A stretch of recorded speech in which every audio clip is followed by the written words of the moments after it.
Pabagsak ang island. Pero ang maganda dito, nagigising na rin ang mga Irish.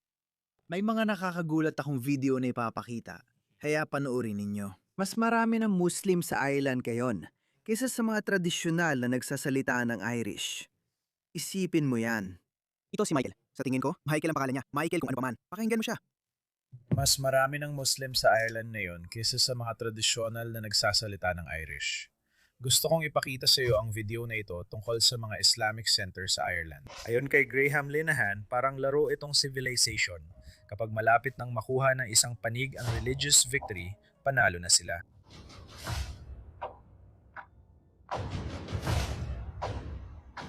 Wow, ito ang Ireland. Para bigyan ka pa ng isa pang halimbawa kung gaano kalaki ang pagbabago ng imigrasyon sa Europa. Kaya alam ng mga tao na hindi ito normal. Mas marami pang mga imigrante sa lungsod ng Berlin, sa lungsod lang ng Berlin, kaysa sa buong bansa ng China. Hindi pwede.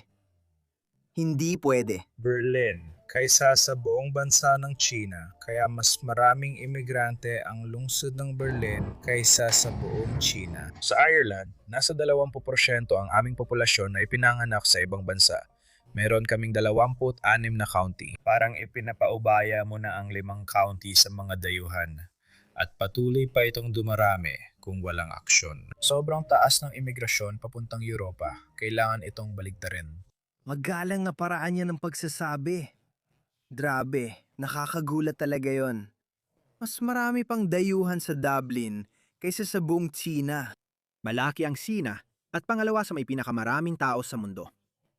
Sabi ng iba, sentro rin ng negosyo ang Samoa sa ilang paraan. Pero ilan lang ba talagang dayuhan ang pumupunta roon dahil sa negosyo? Nakakagulat.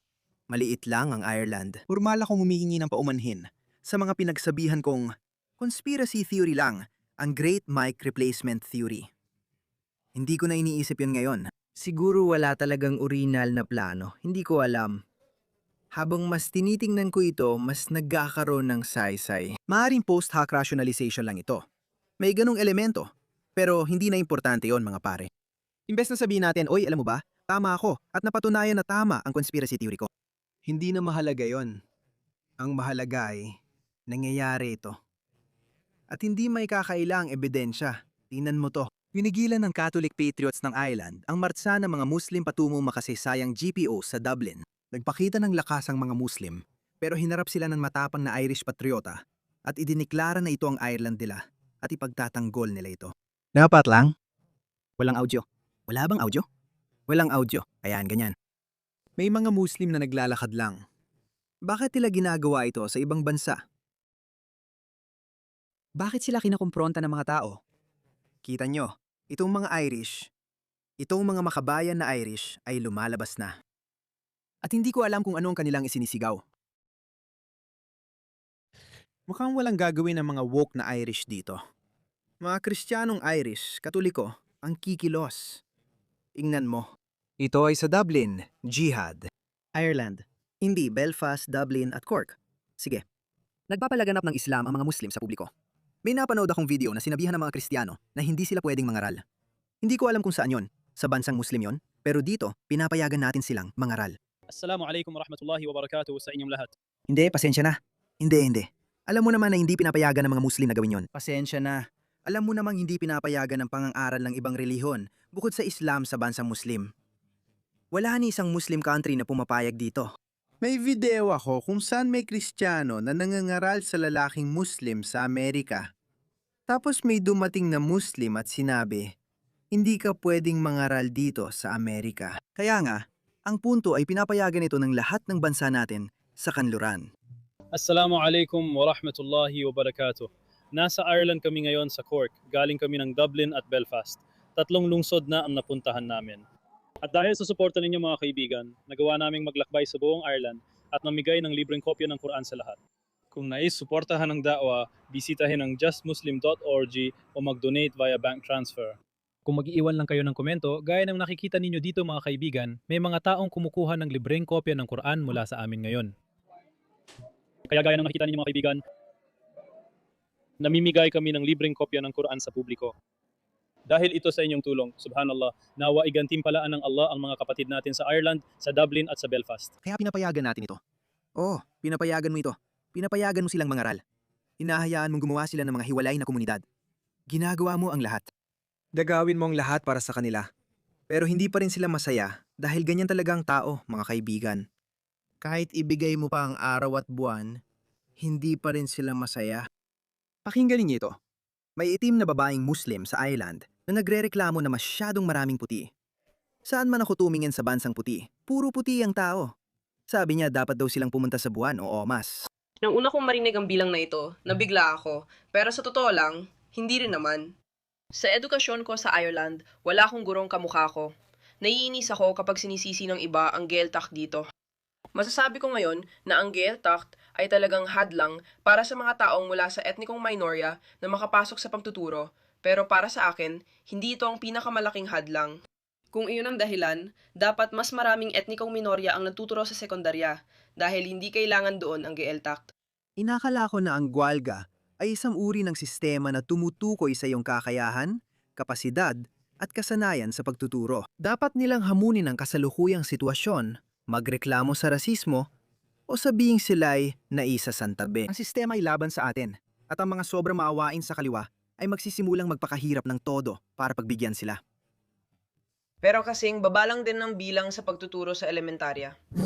Sigurado akong isa sa mga issue ay ang representasyon. Ang curriculum ay naging mas iba-iba lang nitong mga nakaraang taon. At saka, lahat ng guro na nakikita ng mga bata at kabataan ay puro puti.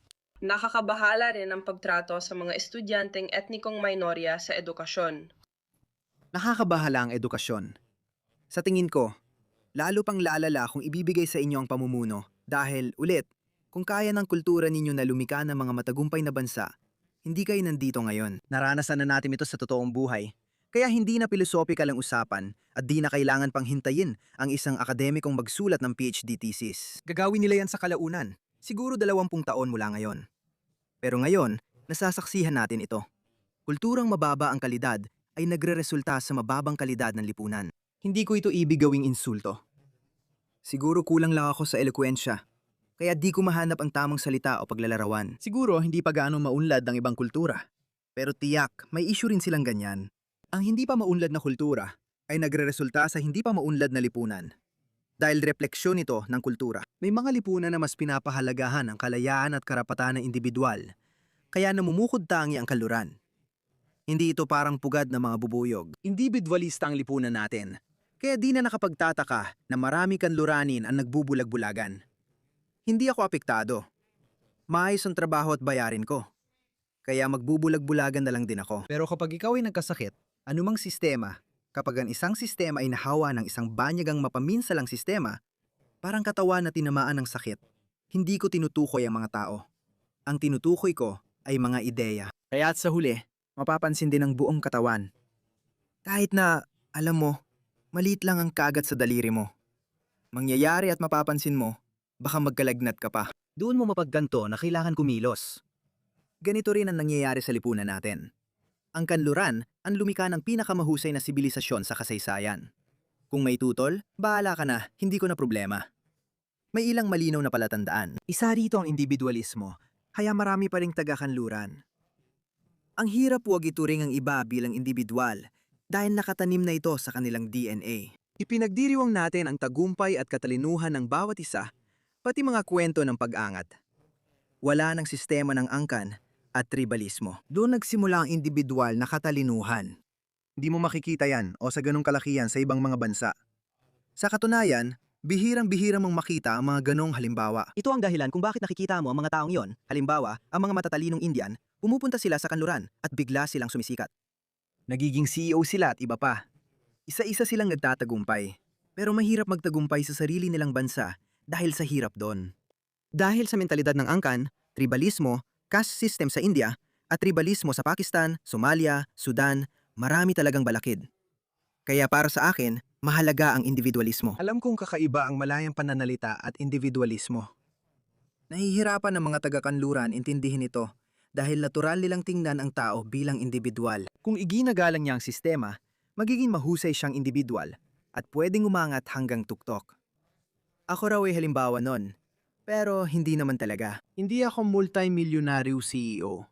Pero marami na akong nakitang tao na nalampasan ng ganoong mga hadlang. Pero pagkatapos, sinisisi nila ang sistema dahil sa kanilang tribal na pag-iisip. Ako'y itim, kaya nangyayari ito. Hindi ako puti, kaya ito nangyayari. Hindi ako naniniwala dyan dahil hindi naman ako nagkaroon ng problema, mga kaibigan. Wala akong naging problema sa buhay ko. Isang Australia sa mga pinaka-racist na bansa. Sasabihin sa inyo ng mga kasama namin. Sasabihin sa inyo ng mga Muslim dito sa amin. Hindi ko naranasan ng racism. Maraming estudyante mula sa mga ganitong pinagmulan ang ayaw maging guro dahil marami silang negatibong karanasan sa mga guro sa kanilang buhay. Umuwi ka na. Marami pa rin di namamalayang pagkiling mula sa mga guro sa elementarya, sekundarya at lektor sa mas mataas na edukasyon. Umuwi ka na. Naniniwala ako na dapat makita ang pagkakaiba-iba ng mga guro sa silid-aralan. Mahalaga na makita ng mga bata ang kanilang sarili sa kanilang guro. Kung di ka sapat na matalino, hindi talaga pwede. Sinubukan na namin. Sa Amerika may ilang puti nag-resign para mapuno ang DEI quota. Dapat palaging batayan ang merito. Mga karanasang madaling makarelate. At para magawa ito, kailangan mong pagbutihin ang pagtrato mo sa iyong migranteng/Bagarov. Bagram depot. Pero gaya ng sabi ko, lumalaban ang mga Irish. Tingnan mo yung Irish na babae na nagva-viral. Napanood ko ito sa X pero nasa Facebook din. Pakinggan mo. Kaya hinarap ng babae ang mga lalaking tambay lang. Kita mo dami na ng oras? Puro tambay. Naalala ko rin maraming Pakistani na ganon. Tambay lang at walang ginagawa. Magkakasama silang nakatayo kaya iniwasan ng mga babae ang lugar. Kaya patriarkal ang lipunan. Hindi pinapayagan ng mga magulang lumabas sa mga anak nilang babae dahil may mga lalaking tumatambay. Iba ito sa kanluran kung saan malaya ang mga babae maglakad. Pero hindi na ganon mayon. Kaya tumayo at lumaban ang matapang na Irish na babae. Natural, ang mga lipunang ito ay nabaligtad at nawala agad ang kanilang mga pagpapahalaga. Sumasayaw habang lasing na. Wow, wow. Wow! Ginagawa ko ang gusto ko sa bansang ito. Sino ka, puting babae? Amin na ang bansa ngayon. Ganito ang ugali. Kung kakampi namin ang gobyerno namin, kung ako ang diktador ng bansa ko, magpapadala ako ng malalaking lalaki na naka-riot gear, huhulihin siya. Anong sinabi mo? Una, huwag mong sabihin yan. Bisita ka lang dito, huwag mong maliitin ng mamamayan. Kung bastusin mo sila, palalayasin kita. Ganyan kababa dapat ang pamantayan. Asikasuhin mo ang sarili mong buhay. Medyo mas abala ka ngayon. Natapos na ito? Sige, nakita ko ang mas mahabang clip. Umalis siya at yung ibang tao hinila siya. Hinila siya sa tabi. Matapang siya. Tingnan mo ito. Tingnan mo itong babaeng Irish na nagbibigay ng talumpate. Sinasabi ng babaeng ito na ang anak niya ay isa sa 30 bata sa klase at siya lang ang nag-iisang Irish na bata. Malawakan na itong nangyayari. Unti-unti silang dumarami. Bumibilis na ito. Nangyayari rin ito sa Australia. Nagkaroon kayo ng Boris wave sa UK. Medyo maganda ang naging resulta nila. Napagtanto ko na si Boris Johnson ay isang Tory, pero isa rin siyang Fabian. Naniniwala siya sa pagpapahina ng mga pambansa at lokal na kultura para magkaroon ng isang pandagdigang kultura. Tinuturing din niya ang sarili bilang mamamayan ng mundo. Kakabigyan lang ng parangal bilang Global Citizen of the Year si punong ministro Anthony Albanese. Ginagawa talaga nila yan. Ginagawa nila ito sa harap natin at lalo pang binibilisan. Taga Dublin ako pero pumupunta ako sa Mayo tuwing weekend. Pero gusto kong pag-usapan kung ano ang sitwasyon sa lugar namin. Dahil hindi niyo pa nakikita kung ano ang paparating. Ako, nakita ko na. Sa lugar namin, mga 85% ay mga dayuhan.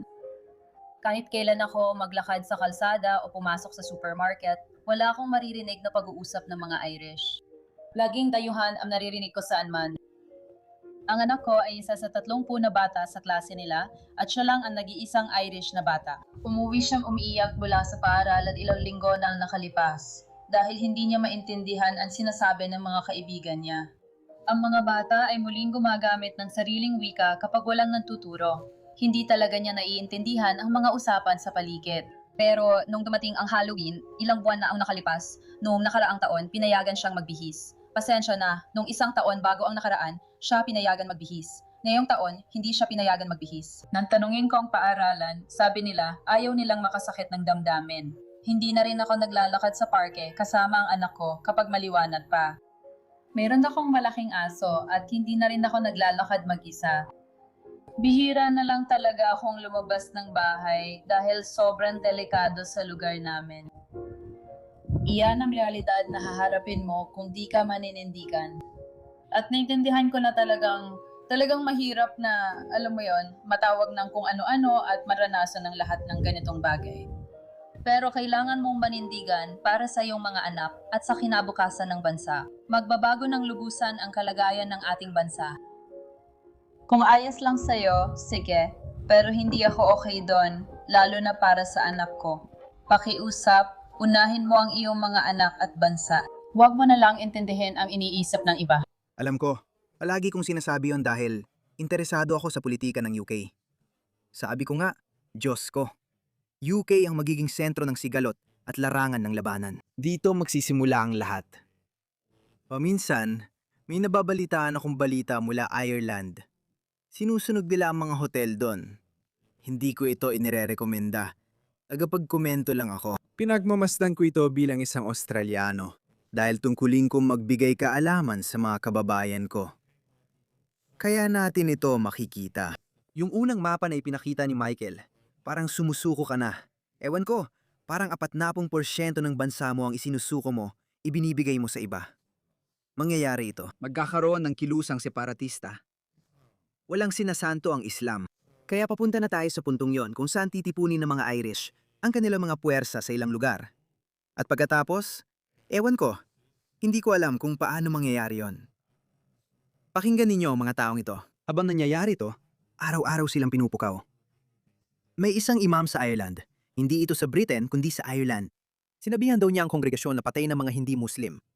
Ayon sa utos ni Allah, dapat patayin ng mga Muslim ang mga Kristiyano at Hudyo. Diyos ko, totoong sinasabi nila yon? Bakit hindi nila gagawin? Ibinenta na tayo at pinayagan ito ng ating gobyerno. Pinalaganap nila ang kulturang ito.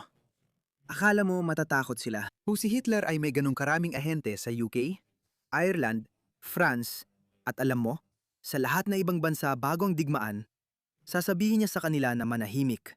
Tahimik na mamamatay tao, mga lihim na operasyon. Hindi niya naisip sabihin ang mga bagay na pinaapayagang sabihin ng mga imam na ito. Sa Quran, Kabanata Siyam, talata 20 Siyam, inuutusan ni Allah subhanahu wa ta'ala ang mga Muslim na patayin ang mga Kristiyano at Hudyo. Kung hindi sila susuko, kailangan nila magbayad ng jizya. Ang jizya ay sa madaling salita isang bayad para sa proteksyon. Buwis sa ulo. Hindi. Quran Siyam 129 ilang beses ko nang nakot ang bersikulong ito. Isa lang itong panawagan sa pakikidigma. Pakinggan mo.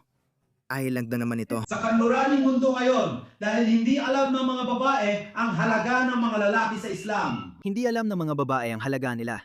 Kaya kapag hindi nila hinahabol ang mga hindi nananampalataya, hinahabol naman nila ang sarili nilang mga babae. Ito raw ang dahilan kung bakit sinabi ni Muhammad na karamihan sa impyerno ay babae, na tinanong din ng mga babae kung bakit. Sabi niya, pinaikot niya sila dahil hindi ninyo pinapahalagahan ang mga asawa ninyong lalaki. Ang kanluran ay hindi alam ang halaga ng Islam para sa babae at lalaki nang sasalita at nagbibigay sila ayon sa gusto nila. Sa Islam, ang lalaki ang amo ng babae at ang babae ay Larawan. Sa Islam, ang lalaki ang amo sa relasyon. sa Islam at sumunod at ang lumita, ang tagapaglika at ang Panginoon. Darating ito. Kayong woke na may kulay na buhok at singsing sa ilong, pwede rin yung kamuhian ng patriarkang kanluranin at puting lalaki hanggat gusto ninyo. Kapag nawala na ng mga ito, ang patriarkang kanluranin at ang kaayusan ng kanluran, ito ang magiging kinabukasan ninyo. At ipinag-uutos na ang babae ay hindi dapat lumabas ng bahay nang walang pahintulot ng kanyang asawa. Alam nyo na ang ibig ng sabihin. Matagal na naming sinasabi ito sa inyo. Tanga lang ang mag-aakalang dito mangyayari. Kaya ayan, nangyayari na mga pare, kahit saan. Sa tingin ko, maaring uminit muna ang sitwasyon sa Ireland bago pa sa England dahil mas malaki ang England o Britain. Mangyayari ito at hindi pwedeng magpatuloy. Susubukan ng mga namumuno panatilihin ang sitwasyon sa pamamagitan ng pandilinlang sa mga lokal. Darating ang kritikal na punto. Ang pagpapanatili ng sarili ang pinakamalakas na puwersa sa mundo para sa mga buhay na nilalang. Pinakamalakas na puwersa ang pagpapanatili ng sarili. Kailangan lang nating hintayin ito. Darating din ito sa lipunan. Sa individual, nangyayari na ito sa marami. Pero ang pagpapanatili ng sarili, ang instinct ng pagpapanatili ng sarili sa antas ng lipunan, ay paparating na. Darating na ito anumang araw, anumang buwan, anumang araw, anumang taon. Bago matapos ang 2030, makakakita tayo ng malaking kaguluhan sa isang bansang kanduranin. Mangyayari ito